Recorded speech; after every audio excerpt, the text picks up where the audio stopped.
All right, let's dive right in. The term internal audit can sound, well, a little intimidating, right? Complicated, full of jargon, but it really doesn't have to be. Today, we're going to demystify the whole thing. We're going to break down the ISO 9001 internal audit process into a simple, practical guide you can actually use. Okay, forget all the complex clauses and the standard speak for just a minute. If you remember one thing, and I mean one thing from our chat today, make it this question. Are we doing what we planned, and is it working? Seriously, this is the absolute core of it all. It cuts through all the noise and gets right to the heart of what an internal audit is really about. It's basically a health checkup for your business. So that begs the question, why do we need to ask this in such a formal way? Why go through this whole audit process? Let's dig into the real purpose behind it all. What are we actually trying to achieve here? When you strip it all down, an internal audit is just a structured way to get an honest answer to that big question.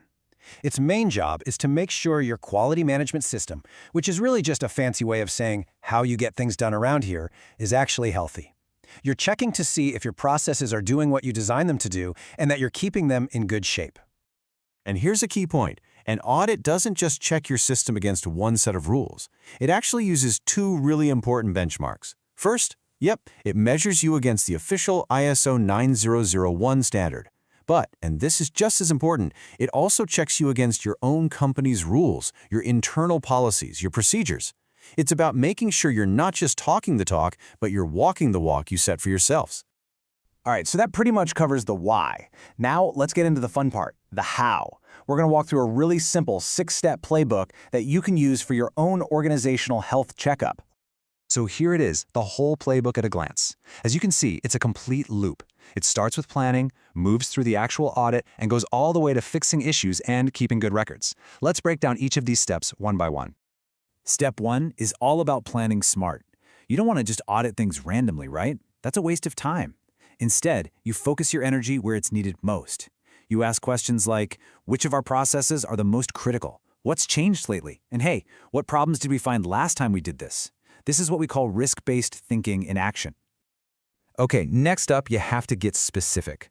The criteria, think of that as the rule book. It's what you're auditing against. It could be the ISO standard itself, a specific company procedure, or maybe even a legal requirement. Then you have the scope, which basically defines the playing field. Are we looking at the entire sales department, just one manufacturing line, or maybe just the activities from the last 6 months? Now, step 3. This one is absolutely crucial for the credibility of your entire audit. You have to select the right people for the job. They obviously need to know what they're doing, but even more important than that, they must be objective. Without impartiality, the whole process kind of loses its value. And the rules for objectivity are super simple and totally non-negotiable. First, auditors have to be impartial. And second, they cannot audit their own work. I mean, it's as simple as this. You can't grade your own homework, right? This is what makes sure the findings are trustworthy and believable. So, once the audit is done, you can't just keep the results to yourself. Communication is everything. The findings from your checkup, the good stuff, the not so good stuff, and the areas where you could get better, all of that needs to be clearly reported to the managers who actually have the power to do something about it. Now, when you find an issue, and let's be honest, you probably will, don't just slap a Band-Aid on it. The real key in step 5 is to dig deeper and find the root cause. You've got to find the real why behind the problem. Then you put a plan in place to fix that root cause, and this part is critical. You go back later to verify that your fix actually worked. You got to close the loop. We're on the home stretch of our playbook now. The final piece of the puzzle is all about documentation. I want you to think of this as creating the organization's official medical record, or the patient file for this health checkup. Okay, now here's something that trips a lot of people up. The ISO standard does not actually require you to have a big, formal, written-out procedure for your internal audit process. But, and this is a huge but, you absolutely must keep records as proof. You need documented evidence of your plan, the results from every single audit, the fixes you put in place, and even proof that your auditors know what they're doing. Look, you've heard it before. If it isn't written down, it didn't happen. From an auditor's perspective, if there's no record, it just doesn't exist. So, after all those steps, after all that work, what's the big picture? What's the ultimate point of this entire exercise? Well, it all boils down to one really powerful concept. And this is so important to remember. The goal of an internal audit is not to find fault. It's not about pointing fingers or blaming people. It's meant to be a constructive, positive tool.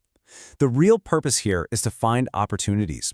Opportunities to strengthen your processes, to improve your performance, and to make your entire organization healthier and more effective for everyone, especially your customers.